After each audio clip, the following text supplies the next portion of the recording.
2023학년도 수시 등록 마감 결과 도내 4년제 대학은 비교적 양호한 등록률을 보인 것으로 나타났습니다. 지난해보다 등록률이 소폭 낮은 경우도 있지만 타 지역보다는 선전한 상황인데요. 그러나 학령 인구 감소와 수도권 대학 선호 현상이 계속되면서 생존에 대한 고민은 여전합니다. 보도에 남궁형진 기자입니다.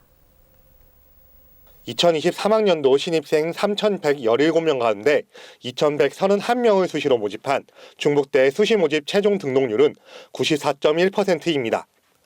지난해 등록률 95.2%보다는 1.1%포인트 떨어진 수치입니다.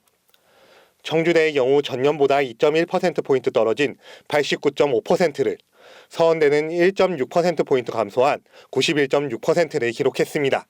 충주의 본교를 둔 한국교통대와 건국대 글로컬 캠퍼스는 각각 2%포인트와 0.7%포인트 떨어진 89.93%, 96.1%의 수시 등록률을 기록했습니다.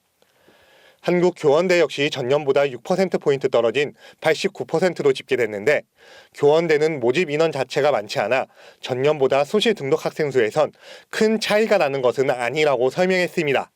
이들 대학의 경우 수시 등록률이 90% 내외를 기록하면서 선전한 것으로 보이지만 앞으로 상황은 여전히 녹록치 않습니다. 학생들의 선호도가 떨어지는 일부 학과의 경우 수시 등록률이 70%대로 저조하고 학령 인구 감소와 수험생의 수도권 대학 선호 등이 이어지고 있기 때문입니다. 아이들이 다른 거 들으려고도 하지 않고 그냥 서울, 경기, 인서울권 무조건 그냥 뭐 이게 어디든 상관없이 그냥 서울, 경기권으로만 가겠다. 이에 대학들도 학과 개편과 장학금 지급 등 자구책을 마련해 안간 힘을 쓰고 있지만 정부와 지자체 차원의 협조와 지원도 필요하다는 지적입니다. 정부가 반도체 인재 양성 방안을 통해 수도권 대학 정원 지원을 추진하고 나서는 등 지방대 생존 위기가 더욱 커지고 있는데, 대학 홍보 등에 대한 지자체 차원의 지원은 거의 없다는 게 단적인 사례입니다.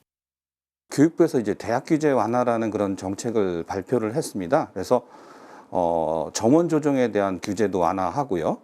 그리고 대학 평가에 대한 폐지 내용도 설명을 했는데요. 제 생각에는 수도권과 비수도권은 규제 완화에 대한 그런 정책을 좀 차별화해서 진행을 하는 것이 어떨까 생각이 듭니다.